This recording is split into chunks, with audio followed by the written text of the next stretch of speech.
Hello everybody and welcome back to my series where I got the 1 week free membership from Old School Mobile, and I am now going to show you how to get your account to the point where you can make some bonds pretty easily. We just hit level 50 magic, which allows us to use the snare spell, which is going to make catching those eclectic implings so much easier. So now I'm going to go get some runes for that, and we're going to go try to do another run of that and see if it's a lot easier. If it's not, it's going to suck. Okay, so I wanted to test exactly how long it took us to complete an inventory of this and how much money it'd make us to give us a good guesstimate on how much money per hour we're making at the current time. So we're here at the bank, and the crop circle's right over there. So I'm going to start here, run all the way there, and we have a timer pulled up to test the exact amount of time it takes. So let's go. Alright, here we are finishing up the run. It looks like it's about, I didn't make this thing big enough, but there we go, 12 minutes and 24 seconds. Let me do some calculations real quick on how much we made in that time. So the base cost of the 24 implings that I caught is 83,904 GP, although the imp jars cost 22,440, and the 23 casts of snare that I used costed 15,203 gold, making the total profit of this inventory 46,261 gold. And if you take the time that it took me to finish this and you do a little bit of math, you can find out I can do this 4.8 times per hour, which equals out to about 223,000 gold per hour, which is not that great. I think that I can make this even better. I think I'm going to try to use snare on the impling every time it spawns instead of just doing it if it gets away, because I actually spent like 3 minutes trying to catch the impling once, so it's a huge waste of time. I think it might be better profit if I just use snare every time, so let's give that a shot and see if it's better. Okay, this one turned out way better actually. I made sure to snare every eclectic right as it spawned and then caught it, and now it took 29 casts of snare for this whole inventory. One time I misclicked and cast it on a young impling, which was pretty funny. The same spiel.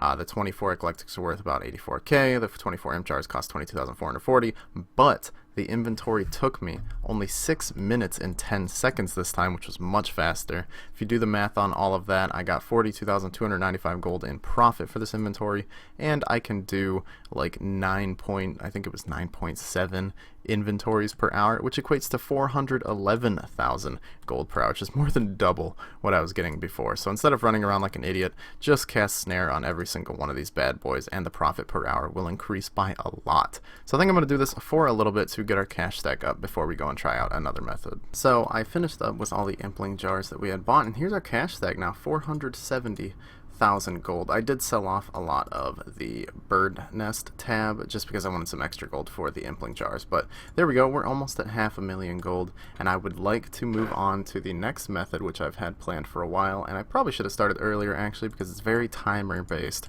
and that is farming herbs. So to do this method, we're going to want to have at least 32 farming, and we're going to need to unlock a couple of herb patches to do this. So first task is to get to 32 farming, so let's go do that almost strictly through quests. So the first quest that's going to give us a lot of farming XP is called Fairy Tale 1, Growing Pains, and the only thing standing in our way of doing that is to do the Nature Spirit quest. So let's go knock that one out real quick. It's a pretty simple quest, and the guides for these quests are all in the description of this video as always. And Nature Spirit is complete. It was a pretty easy quest, and it actually gives some pretty decent XP rewards, 2,000 XP in defense and hit points. That's actually the first defense XP we've ever gotten, which will bump us up to, well, there's 28 hit points and 13 defense. Not too shabby at all. So at a certain part in this quest, you will have to talk to Malignius Mortifer, and he will give you a list of 3 random items that you need to get to do this part of the quest. Basically, the pair of Secateurs is always guaranteed, but the next 3 are completely random. So Snapdragon and Super Compost is ridiculously easy. I'll just go to the Grand Exchange and buy those. But Valencia Moss is going to require me to do quite a bit of the Jungle Potion quest, so I guess we might as well just go do the quest. It's a pretty quick one. So there's Jungle Potion done. It's a good quest to do early on for a bit of free Herblore XP, plus you'll need it for a couple more quest lines down the road. And we got the Valencia Moss, the Snapdragon, and the Super Compost, so let's head back over there and claim the rest of the quest.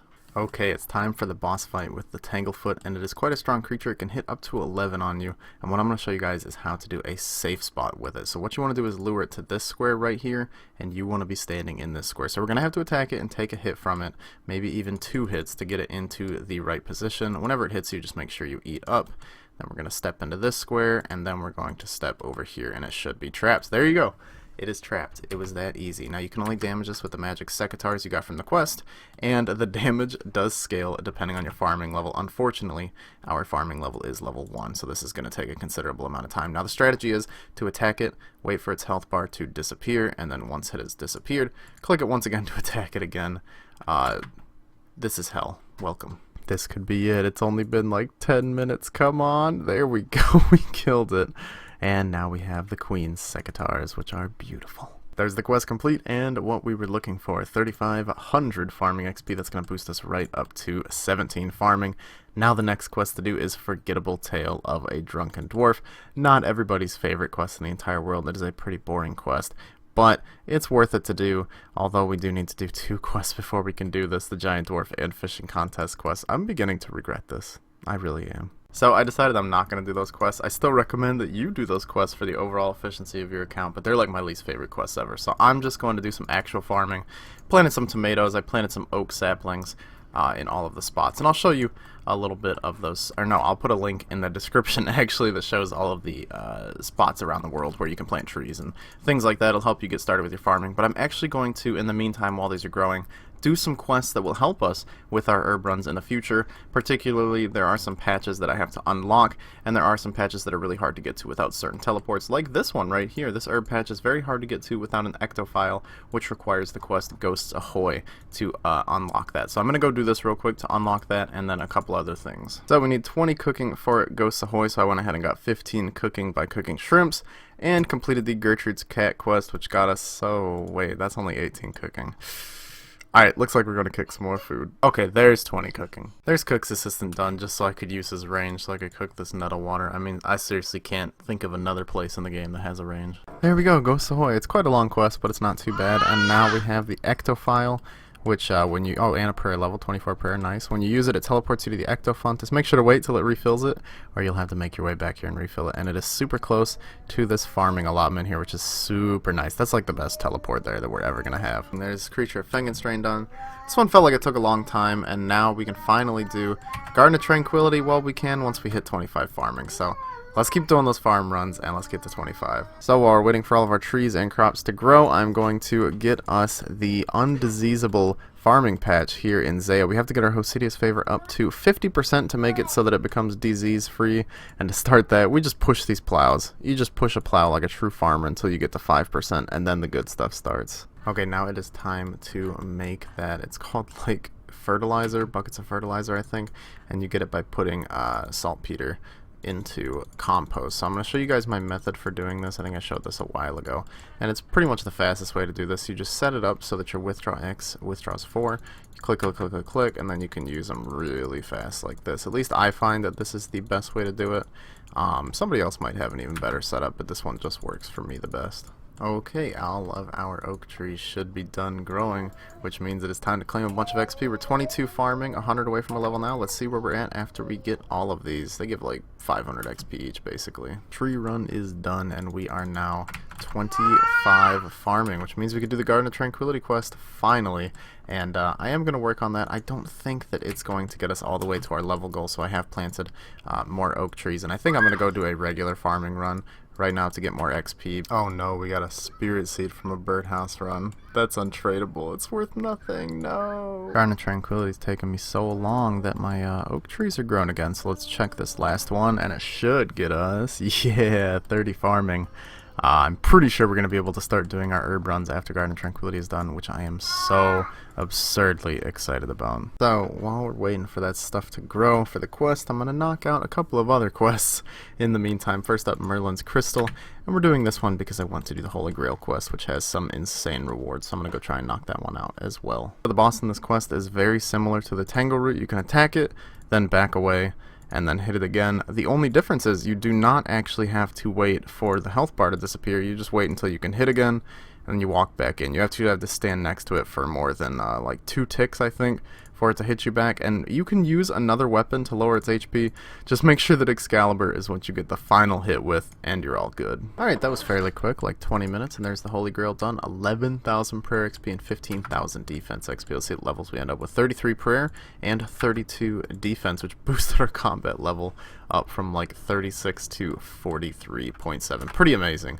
I mean, that quest's just worthwhile for everybody. So I also wanted to do the Abyss mini quest real quick. It'll help us out with something we're going to be working on soon. As you see, we just got level 9 rune crafting. That gives you 1,000 runecraft XP and is really worth doing. Also, something I should have done a long time ago is get up to this point in the Fairy Tale Part 2 quest so that we can use fairy rings. These are located all around the game, and as long as you're wielding a Draymond staff, you can go onto them and put in the code and pretty much teleport to a very, very large amount of areas in the game. Like, let's say I go to this, I can go to Miscellanea, I do a different code, I can go to, well, these are all invalid, Canifis. You know, this one right here, Canifis, is especially nice because I don't really have a fast route to Canifis, so this is going to be our best way to get here. What a birdhouse run. We got a spirit seed again, which is unfortunate because of how lucky it is, but we also got a dragon fruit tree seed. That's 158,000 gold. These things are insane. I mean, seriously, these birdhouse runs are the way to make money, and you just do them every 50 minutes. Takes a minute, easy peasy. Here's another quest we needed done for something else in the future. Oh, this quest gives 3,000 farming XP. Oh my god, look at that. We just hit level 32 farming. You know what that means? That means we really didn't even need to do Garden of Tranquility the whole time. But the journey to Garden of Tranquility is really what got me 30 farming, which you need 30 farming for this quest, so I don't even know. Okay, there's the Garden of Tranquility quest done. 5,000 farming XP, which puts us up to 34 farming, which is actually quite important for our herb runs. I'll mention that here in a second. It has to do with growing this Golovanova fruit. And yeah, now that we are done with this quest, we can pick a fruit from this patch, which is part of the Varrock Medium Diary, and that is something we're actually going to be doing quite soon. But now that we have all the requirements out of the way to begin our herb runs, that is what we're going to go get started with right now. So here are the supplies for our herb run. Make sure you have the magic secateurs with you and equipped. That'll give you like a 10% yield increase for all of your herb patches. We have 5 Renar seeds, 5 ultra compost, teleport runes to get us to Falador and Camelot for those herb patches, an ectophile, skills necklace, seed dibber, rake, and spade, plus 5 limport seeds and 5 buckets of compost. I'm going to show you where all of the patches I go to are just for this first run to show you guys how it works exactly. The first patch I usually go to is here south of Falador. You can either teleport to Falador and run here, or use the Amulet of Glory to teleport here and run up here. Next patch is here in Mauritania. Use the ectophile to get here, then run west to that. Next up is the Camelot patch. You just teleport to Camelot, run east, and you are here in a jiffy. Next patch is the Artie patch, and what I am doing here is teleporting with the skills necklace to the fishing guild here, then running east to the patch. You can also teleport to Ardoin if you have that level, or you could use the Artie cape if you really want to stoop that low, but I just recommend using the skills necklace. It's much faster. Okay, before we get to the last patch, I realized I forgot to turn in my fertilizer, and I also went ahead and made 500 more, so instead of getting to 50% favor, this should actually get us to 100% favor. Yep, there's 100% favor in Hosidius, and what this unlocks is at 50% it means that our herbs will never die here in Hosidius, therefore increasing our profit, obviously, and at 100% it allows us to play the Tithe Farm minigame, which doesn't seem like it's going to be inherently useful, but let me show you why that's wrong. So here we are entering the Tithe Farm, and I think that's all that is required. We just have to enter it, and now we should be able to leave. And now the Tithe Farm minigame teleport should be available to us if I am correct. So let's check it out. Yep, we can now teleport to Tithe Farm with the minigame teleport, which is usable every 20 minutes, obviously. Now, the reason I wanted to do this is because we don't have a Xerix talisman, which allows you to teleport right here. The Tithe Farm minigame teleport is the next closest teleport to this herb patch. So, while in the near future we might work towards getting a Xerix talisman, for now I'm just going to minigame teleport to here and then to this patch. Now, one thing I also didn't mention is make sure you use your ultra compost for the herbs and the regular compost for the limport roots, because the limports it's not really worth using ultra compost on. So now it's time to really do our first proper herb run. Just go to all the patches, pick the herbs, pick the limport, and then replant the seeds. And we will see exactly how much money we end up with at the end. Oh, right, I usually clean these on my hardcore Iron Man, but I don't have a high enough herb lore level to clean them on here. But yeah, I'll see you guys when I'm done with one full run. Alright, so here are the results of my first finished herb run. We got 41 Grimy Renar and 11 Limport Roots. We got a little unlucky with the Limports dying. Usually only one patch will die on average per run, but we had like 2 dead patches, I think, and none of the herb patches died. Although sometimes, I'd probably say every 2 or 3 runs, one of the herb patches will die with Ultra Compost. That's just in my experience. So here are the total costs of doing an herb run with the limports included. It's about 200k on the dot, and then the loot we got from harvesting everything, 290,000 gold. That was 90,000 gold for like maybe 5 to 6 or 7 minutes worth of effort, so amazing. We can do this every 1 hour and 20 minutes, and if you couple this with your birdhouse runs every 1 hour and 20 minutes, let's say you make 80,000 gold per herb run on average, and you make probably at least 20,000 gold per birdhouse run on average. That means every hour and 20 minutes you're making over 100k in like less than 10 minutes of effort. It's pretty nice. So now that we've got our herb runs and our birdhouse runs completely set up and going strong, it is time to unlock another pretty passive moneymaker here in old school, and that is the buying battle staves every day from Zaf, which requires you to complete specific tiers of the Varrock diary. As you can see here, we have almost everything done in the easy and medium diary. Actually, I have everything in the easy diary done, and I'm only missing 2 tasks in the medium diary. Now this task right here is very easy and we will knock it out quickly, but this task right here requires us to complete the Usull's Bane quest, which has a lot of combat in it, and our combat stats are a bit pitiful, so I think we're going to go train those up to attempt to complete the Varrock medium diary, and once we finish it I will tell you guys just why it is so powerful. There we go, we just hit 48 strength. I decided to come here to the sand crabs to do all of my combat training. I just wanted to get my hit points level up because I was afraid of the boss like one-hitting me. In case you guys don't know what sand crabs are, they're actually just west of that herb patch I showed you guys earlier. This is the spot I like to use right next to the bank, and you just come here, you find a nice spot. Like these 2 tiles I've marked are 2 of the double sand crab spawns. You just sit here. You just sit here and let them attack you. I got adamant armor and the rune scimitar, and I don't really have to eat that often, but I have to eat every now and then. But yeah, AFK combat training is great. So I sold off all the herbs and such from the herb tab, and all the bird's nests and seeds from the birdhouse run tab. And we have about 800,000 gold, which is pretty nice, but that cash stack is about to go down since I have decided that I'm just going to do it. I'm just going to invest in some dragon bones to get us up to 43 prayer to be able to use all the protection prayers, and I actually think I'm going to go up to 44 so we can unlock Eagle Eye, as that will come in handy for another method we're going to be doing in the future. But we need to buy approximately 74 dragon bones to get the level we're going for, which is going to be a 166,000 gold hit to the cash stack, but it's going to be so worth it. So the method I'm going to be using for these is the Wilderness Altar. For those who don't know, the Wilderness Altar makes it so that you have a 50% chance to not use up any of the bones that you use on it, meaning they will stay in your inventory and will not get used, which basically doubles